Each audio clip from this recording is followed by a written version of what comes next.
Greetings, amateur poker players. This is Steve Wannall, your poker guru, and I'm going to be opening this installment of the Tavern Poker Podcast with a disclaimer. Namely, that you should always take it with a grain of salt whenever you hear anybody talking about poker strategy in terms of absolutes, kind of like the topic for this episode infers. You should always be prepared to question anybody who speaks in terms like best, worst, always, never. Words that are spoken with a degree of finality.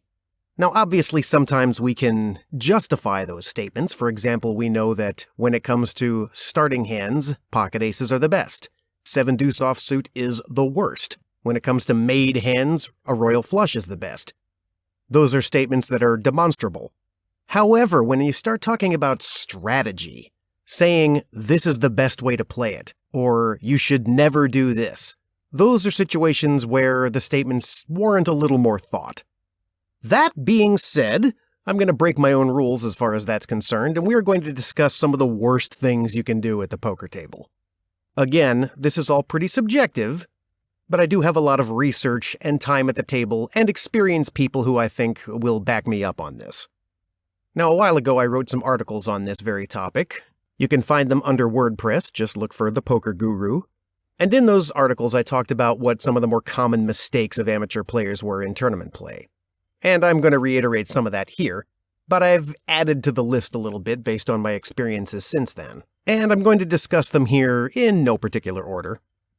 Now, in my original articles on the subject, I noted such typical mistakes as playing too loose and playing too tight, being too passive or too aggressive, not understanding the importance of position, being inflexible, not paying attention, talking too much, overvaluing a hand. And a lot of those things I've discussed at length here on the podcast as well. But I'd like to get into some specifics this time. Mistakes that I think not everybody makes, and some of which might not necessarily be glaring errors, but they might reveal something about your game.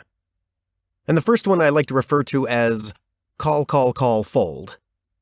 That's pretty self-explanatory. It just means you're always calling and then giving up the hand. Let me try and give you a specific example. Let's say you have something like ace-king. Now that's sometimes a problem hand, we'll get into that a little bit later, but ace-king can be a difficult hand to play, depending on your position, depending on the texture of the board, depending on the types of players that are in the hand with you, and so on. Some people make the mistake of playing too passively with it, and that is really at the heart of this particular mistake. If you're playing passively, it means that you're checking when you ought to be betting, and you're calling when you ought to be raising.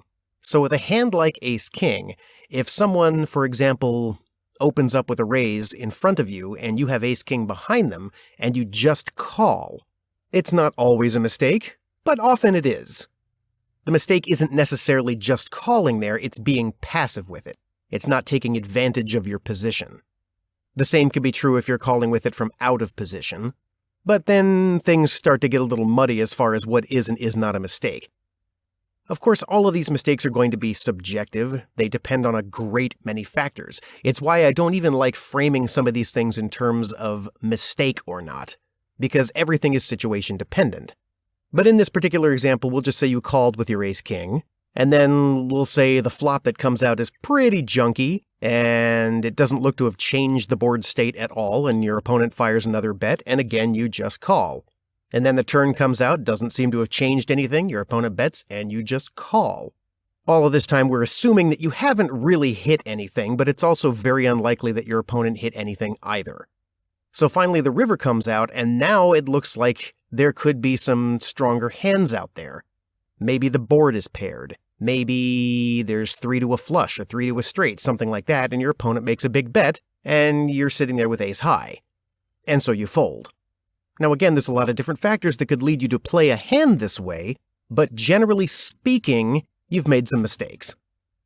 You've allowed your opponent to dictate the speed at which the hand was going to be played until finally it was too fast for you to keep up. If you had showed a little more aggression at any point earlier in that hand, it might have been enough to slow your opponent down a little bit and maybe get you to a cheaper showdown, as opposed to simply having to let your hand go. The next thing I'd like to talk about is something that we low and no stakes players often hear at the poker table, which is when someone is pressed as to why they played such a garbage hand, they respond with, "They were suited." Having your 2 cards be suited has justified all manner of odd play from people at the poker table, and it usually doesn't get called out, of course, unless someone sucks out with that hand. I've said it before and I'll say it again, there is just something sexy about having 2 suited cards. People get hung up on suited cards, and then they have a hard time letting them go, even if they're pure garbage. And the sad part of this kind of mistake is that, generally speaking, they are tapping into some kind of intuition that is correct, I think, at the poker table, which is that you should always look at multiple ways to win, multiple paths to victory. This is why high suited connectors make such great starting hands. Because not only do you have high cards that might just win on their own merit, or give you the best pair whenever you hit one of them, but they might also make you a straight, and they might also make you a flush. Anytime your starting hand has more than one way to win, you have more equity in the hand, and that's generally pretty good poker strategy. And people are sort of tapping into that when they see 2 suited cards, but they're not really thinking it all the way through. Big suited connectors like Ace-King, King-Queen, even 10-Jack or 9-10, these are all pretty good starting hands. They have multiple ways to win. But when you start stretching that out to hands like King-Deuce or Queen-7 or worse, now it's possible that you're just kidding yourself. The reality of it is, according to the statistics, your 2 cards being suited only adds a little more than 2% of the value to the hand. Meaning that Queen-7 suited is only 2% more likely to be a winner than your Queen-7 offsuit. And we're all guilty of confirmation bias. Those times when we play those hands and they win, it makes us think that we made a great decision. But if you really look at the results long term, you'll probably discover you're losing more often in those situations than you're winning. So, the conclusion to draw there, don't play any 2 cards just because they're suited. Not saying you should never play suited cards, even if they're weird and junky, but they gotta have more than just the suit going for them. And that leads me nicely into the next mistake that I see people often make, which is playing any ace or small pocket pair. Now, any ace, that means every single ace that's not paired, not ace-ace. That doesn't really qualify as any ace. I'm talking anything ace-deuce through ace-king as a starting hand. Now, obviously, not all of those hands are made equal. Here's a little pro tip as far as the statistics are concerned. Ace-deuce through ace-5 is actually more playable than ace-6 through ace-9, for the simple reason that it's easier to make a straight with them. But really, any kind of junky ace, ace-10 through ace-king are, those are the royal aces. Those are the ones that you can make the high straights with. Or they're paired with high cards, which means if you get a top pair with your kicker, it's probably going to be the best hand out there because you have the best kicker with it, which is an ace. But we're talking any junky ace. Now, a lot of people are going to play them no matter what. Now, obviously, it's going to be better to play them in certain circumstances than it is others. But it's really easy to find some examples of when you should and should not play them. Now, if it's late in the tournament, the later stages of a big tournament, and you just took a big hit to your chip stack, and you're really short-stacked, I'm talking like on life support, and you have a really junky ace in your hand, and everybody's folded to you, and you're sort of in late position, then yeah, by all means, play it. In fact, the only real way to play it there is to just shove all in with it, I think.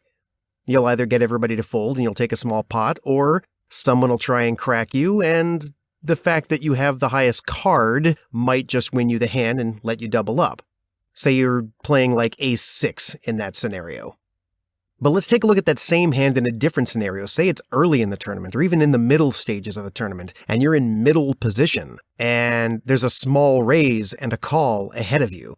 Or maybe you're just under the gun and nobody's acted yet at all. Now, in those situations, I say get rid of it. It's not a hand that's going to play well. A lot of people can't bring themselves to let it go if they have an ace. They say, I've got the highest card in the deck. I need to come in here. Aces are great. And yeah, they are, but usually not by themselves. Anybody else with an ace in that hand is likely going to have you beat. If you're so low that you're praying for a chop, that's never a great position to be in. One of the worst things that can happen if you have a junky ace that you played is you pair your ace on the flop and somebody plays back at you hard, because then you've got a tough decision in front of you. You have to decide if they're bluffing or if they have you outkicked, which is very likely. Playing any ace in any position simply because it's an ace is a great way to lose all of your chips. And not necessarily all at once, but in little bits and pieces over the course of time. If you keep limping in with ace X, or not being aggressive with them, or not letting it go after you've shown aggression and somebody else comes at you hard, or simply keeps calling your bets, well, you're going to whittle away your chip stack in a hurry. So playing any ace just because it's an ace, generally not a good idea. Know when you should and should not play such hands. Now, this next one I've talked about at length, both here on the podcast and in some of the articles I wrote, and that's not paying attention to board texture. This is a really big mistake that I see people make all the time. I have watched people who have played this game for years, over a decade even, and they still have a problem reading board texture. Now, if you're really green to this, what I mean by board texture is just the kinds of hands that can be made based on what you can see face up on the table. You'll often hear people describe a board as being rainbow, or wet, or dry. Rainbow, of course, means that there's no flush that can be made. There's all different suits out there. A wet board means that there's a lot of possible hands that can be made. For example, if there's 8, 9, 10 of spades on the flop, that's a really wet board. Anybody with an 8, 9, or 10 in their hand has a pair, but anybody with 2 spades has a flush. Anybody with Jack Queen or 7 Jack or 6 7 has a straight. There's a lot of different hands that can be made on a board like that, and if you're not really paying attention, it can get you in trouble. And this usually happens when someone isn't thinking a little bit deeper than they should be. If they're only playing what I call level 1 poker. Level 1 poker means you're only looking at your own hand, and that is a big trap to fall in. You've got to consider what other people might have. So for example, if you decided to play a hand like King Jack, and on the flop, there's both a king and a jack. You've got 2 pair, that's fantastic. Let's say, for the sake of argument, there's also a queen out there. And you bet it pretty hard and somebody calls you. Well, now you've got to be a little bit wary.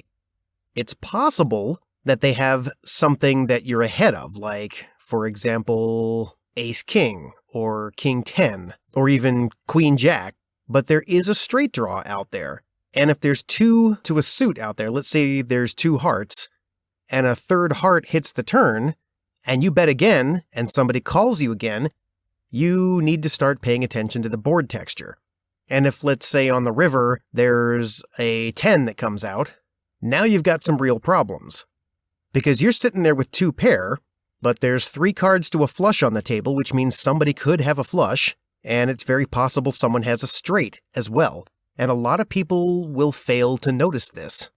A lot of people also fail to notice when their hand has been counterfeited. Now, for the really green at this game, counterfeiting means, let's say you have a pair of 4s in your hand, and on the flop, there is another pair, let's say 8s. But it's very unlikely anybody hit anything, so right now you've got 2 pair 8s and 4s. Maybe there's also a 3 on that flop, just for the sake of argument. And then on the turn, there's a 6. And then on the river, there's another 6. Well, before, you had 2 pair 8s and 4s. But when the river paired the 6, now you're playing the highest 2 pair that you can, which is 8s and 6s. And the only other thing that plays is one of the 4s in your hand. You now have 2 pair 8s and 6s with a 4 kicker. And because that 2 pair of 8s and 6s are shared by everybody else who's still in the hand, that means anybody who is holding a card higher than a 4 has you beat. And a lot of people fail to notice this. You know, they'll say, well, I've got 2 pair. I've got 8s and 4s. But no, you've got 8s and 6s. I've seen this happen in a lot of different ways. There's a lot of different ways a hand can get counterfeited. This happens a lot with full houses, too. When one full house beats another full house and somebody gets confused as to why they just lost. For example, maybe they're holding pocket aces, and there are 2 jacks and 3 2s on the table. And they'll say to themselves, well, I have a full house. But one person in the hand with them is holding a jack. See, now the situation is your full house is deuces full of aces, but their full house is jacks full of deuces, and you always go by who has the higher 3 of a kind to make their full house. That's a situation that confuses people a lot. So you've really got to pay attention to what the board is running out as. Now, sometimes this can be really tricky because someone could back their way into a hand that's pretty well disguised. So another problem that people run into is they automatically think, well, there's something out there that can beat my hand, therefore the other person must have that hand. Well, that's obviously not going to be the case all the time. You really have to pay attention to how the hand played out so far. If it's possible that someone now has a 9 high straight when the river card comes out, you have to ask yourself what kind of a hand would they have been playing, especially if I raised them and they called, that they might now have a 9 high straight with. Oftentimes you'll discover that the answer doesn't make any sense, so it's likely that you're still ahead. Long story short, pay attention to what's hitting the table and realize that you're not the only one who gets to use those cards. Now, a lot of the time, some of the most frequent mistakes I see people make at the poker table involve bluffing. A lot of people know that bluffing is a big part of the game of poker, but they just don't really know how to do it properly. And this might sound shocking to you, but I personally believe that bluffing should be a very small part of your game. There are some people who have a style of play that allows them to pull it off a lot more frequently than others, but especially when you're in the kinds of low-stakes games that tavern players typically play in, people are just inclined to call. Even at the higher stakes games, I've noticed this a lot. People are just inclined to call you. People have it hardwired in their brain that they're going to call you because they can't win the pot if they don't call the bet.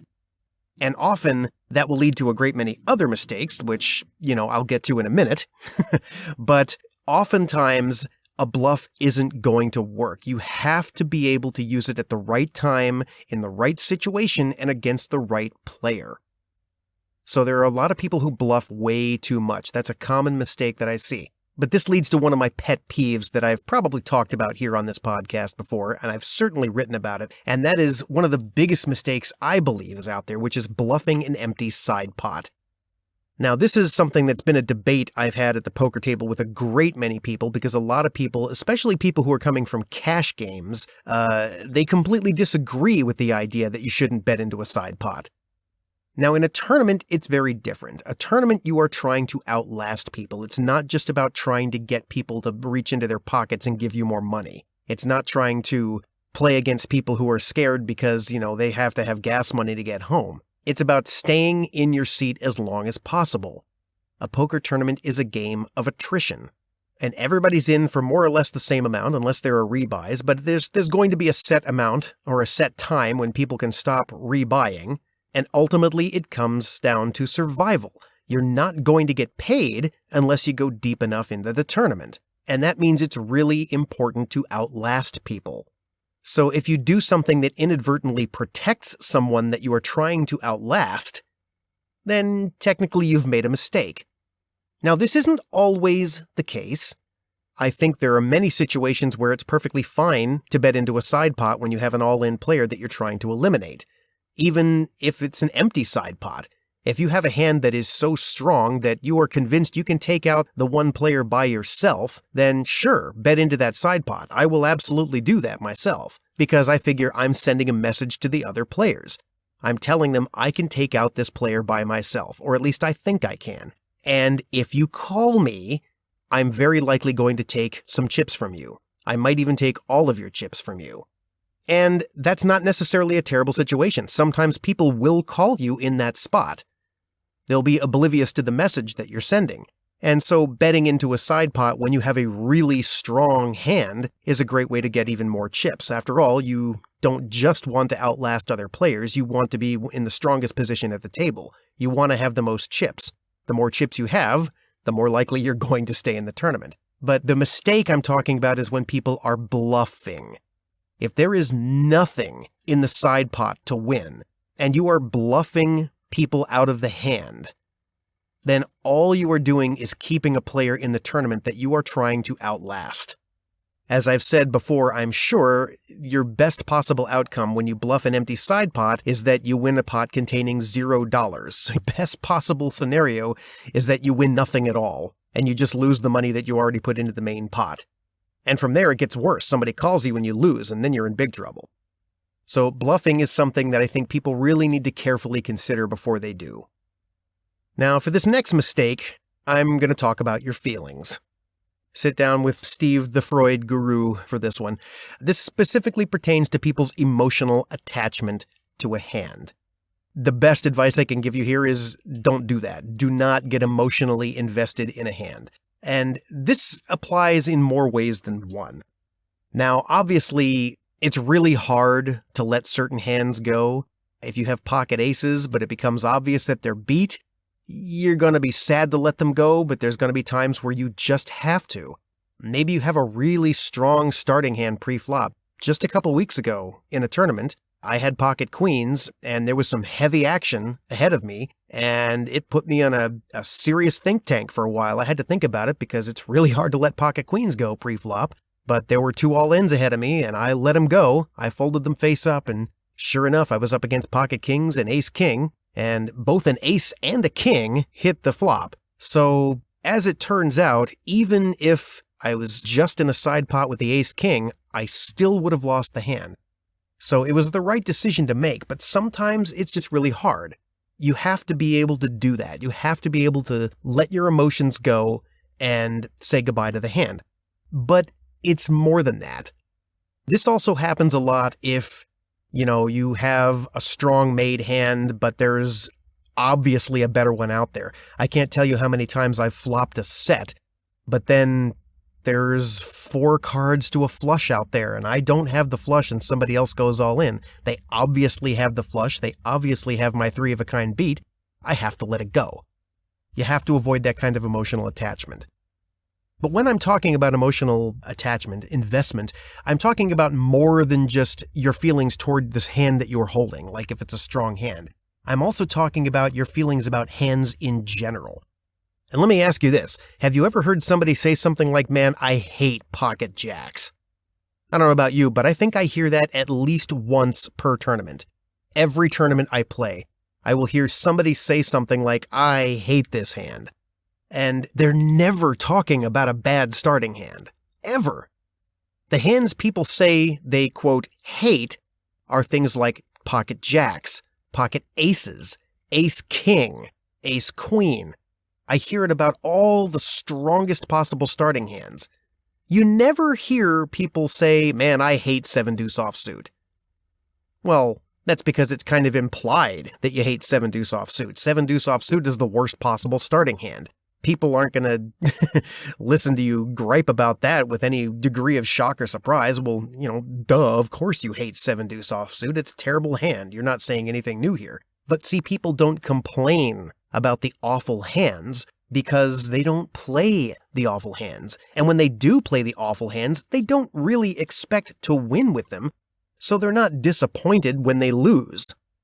It's only the really good starting hands that people get angry with, and that doesn't make any sense. This is the mistake I'm really talking about here when I'm talking about emotional investment in a hand. There's no point in hating a hand like pocket jacks. As many times as pocket jacks might have burned you, and as hard as pocket jacks are to play, keep in mind, statistically speaking, they are still one of the top 5 best starting hands in the game. That means that more often than not, they are going to win. They're going to be the best hand going into a flop. The only reason people really hate them is because they're afraid of them.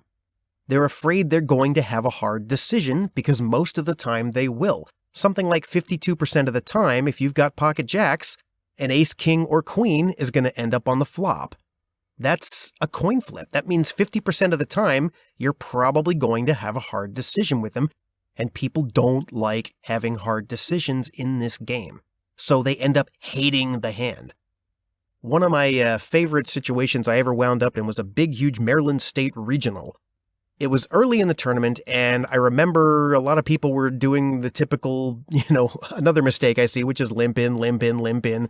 Somebody raises, everybody folds. That's just not a great way to play poker. That's how you whittle away chips. That's how you end up bleeding your chip stack dry. But in this particular situation, it went limp, limp, limp, and then this woman pushed her whole stack all in.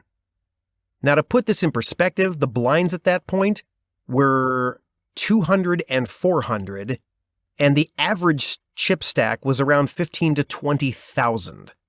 So to win a pot of maybe 1,600, this woman bet 20,000 into the pot. That's kind of insane.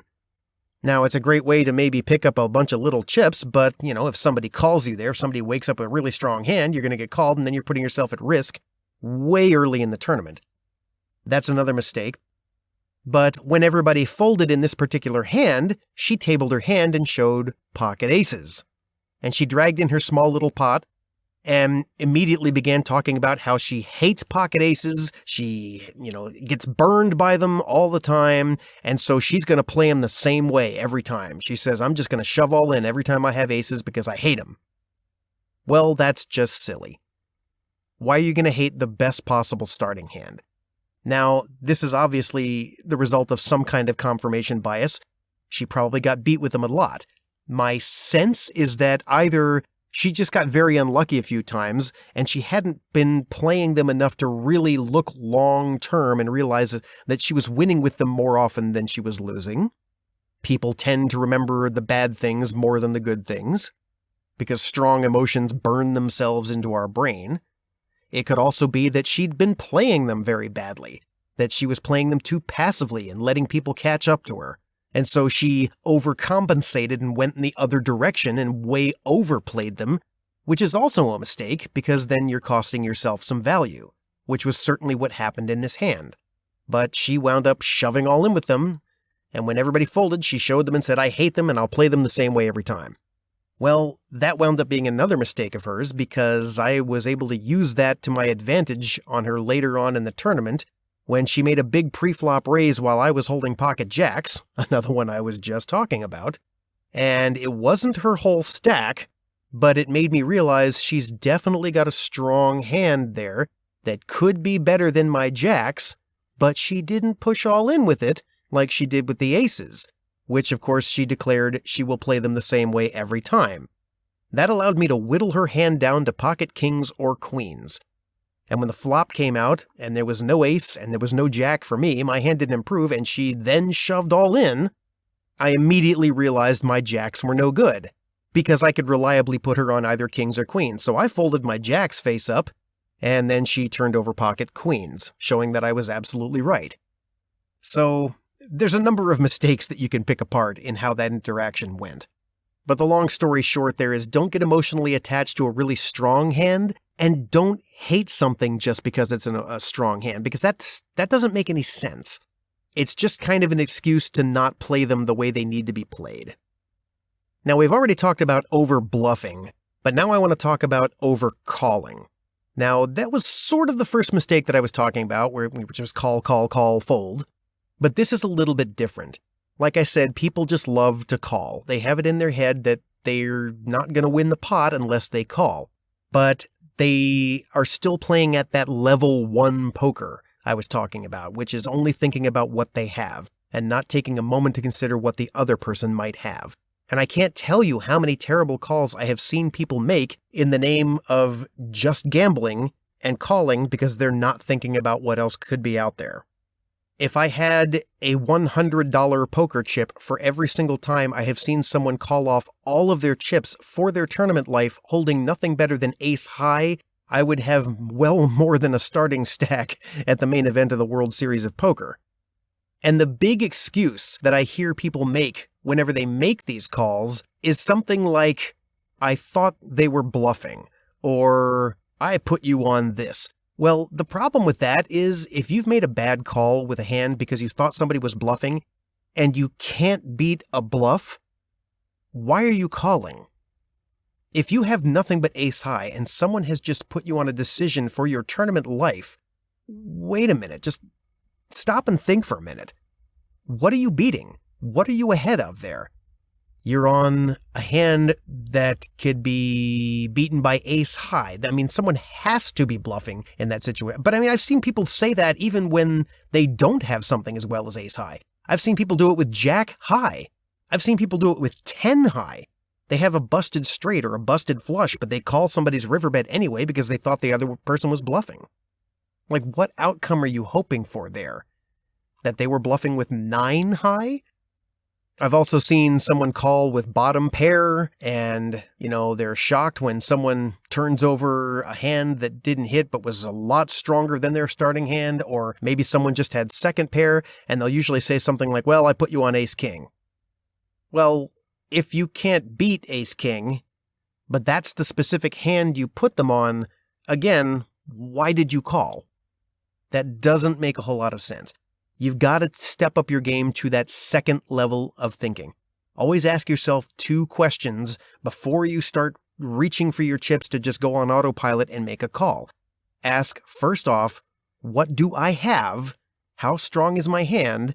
And then ask, what is my opponent likely to have? Is it likely they have something that beats me?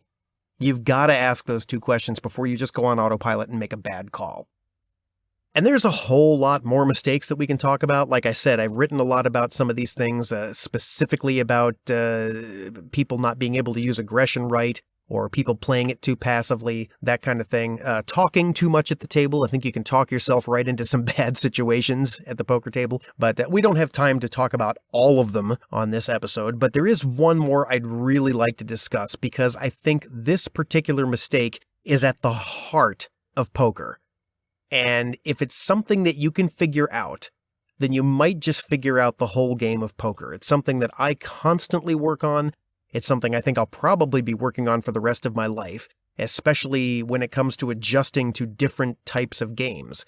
It's something that's going to be different if you're playing at higher levels than you are at lower levels. And by that I mean higher stakes. But it is at the heart of what I believe are the biggest mistakes people make at the table. And that is bet sizing. Figuring out how to bet the right amount. I see people make very curious choices along these lines all the time. And a lot of the times, figuring out how much to bet is really dependent on a great many factors, like so many other decisions in poker. But say you're at a low-stakes game, and you have a lot of people who are very accustomed to limping into pots because they just want to see a flop. Well, in that situation, if you're under the gun and you have a hand you want to raise with, a minimum raise is probably not going to create the result you want, because everybody's going to call you. Chances are you want somebody to call, but you don't want everybody to call, and that's likely to happen if you just make the minimum raise. At the same time, you don't want to make an enormous raise, because then you're going to chase away all of your action. Just like the woman I talked about before who had the pocket aces and shoved all in for $20,000 to win a pot of $1,600, she chased away all of her action. She didn't want everybody to fold there. She thought she did because she would rather win a very small pot with aces than lose a big one. But if you're thinking that way, you're not really thinking like a poker player. Your strong starting hands show up very infrequently. The really premium hands are only going to show up something like 3% of the hands that you're dealt. So you can't squander them when they show up. You've got to try and get some value out of them, which means you don't want to chase away all of your action. You also don't want to invite everybody into the pot. The more people who are involved in a hand, the more likely it is that you're going to get your hand cracked. But you want someone in there. If you're holding pocket aces, you want the person with an ace-X hand to come in. You want someone with a lower pocket pair to call you. You want to try and find a bet that will isolate the field down to one person and try to take their chips from them. And getting that exact result requires knowing exactly how much to bet, and that is a really tricky thing to do. So this is a mistake that everybody's constantly going to make. I certainly would never berate anybody for making the wrong bet size. But sometimes they can make it that's egregiously wrong. Like I said, a minimum raise, probably not going to do it. All in for a small pot also doesn't make any sense. That's a mistake. You got to try a few things. Now this is why the idea of the standard 3x raise was originally invented. The idea that if you're going to raise, it should always be 3 times the big blind, because it's a level of consistency. It adds some value to your hand. It's just enough to make people want to go away if they don't have a good enough hand to call you with, but it's also not so big that it's going to chase away the people who you want calling you. And it also supposedly disguises the strength of your hand because you're always betting the same amount. The problem with that is that people have figured out how to exploit it. It makes it a little bit easier to figure out exactly what your hand range is, because they don't have to worry about what your bet sizes mean if you're always betting the same amount. They only have to focus on exactly the kinds of hands that you like to play. If, however, you make your raises different a little bit each time, then people are going to have a harder time figuring out what you're holding. But I think the best way to figure out what your bet size should be is to really start by simply asking yourself what your goal in the hand is. Are you trying to get somebody to call? Are you trying to get everybody to fold? Are you trying to get just a little bit of value on your hand? Are you trying to bluff? Are you trying to keep somebody else from betting at it first so that you can see another card cheaply if you're on a draw? There's a lot of different reasons for betting, and there's a lot of different ways to get that goal accomplished. So you have to try and experiment with the size of your bets. Don't just fall into a rut. Don't overbet, don't underbet. Do some experimenting, try and find that sweet spot that gets you the desired result. It has been said that your success at the poker table is equal to the number of mistakes made by your opponent minus the number of mistakes made by you. The biggest debate is what does and does not constitute a true mistake at the poker table, but hopefully I've given you a few things to think about here when it comes to your own game. Just keep in mind that nobody is perfect. Even the top pros will make mistakes from time to time, and a lot of top poker strategies depend on people making mistakes, because they happen so often. Just be prepared to adjust, and maybe eliminate some of the most egregious offenses in your own game. I'm Steve Wannall, your poker guru. This has been the Tavern Poker Podcast. And if you like what you hear, give me a like, hit the subscribe button, tell your friends about this podcast, and if you'd like to watch some genuine tavern poker in action, you can catch me on the live stream I do from Brews and Q's in Glen Burnie, Maryland, which broadcasts games from the World Tavern Poker League. You can find us on Facebook on the World Tavern Poker Maryland page, or better yet, you can even find a tavern poker venue near you and go out and play for free. Until next time, keep working on your game, and hopefully I'll see you at the tables. Thanks for listening.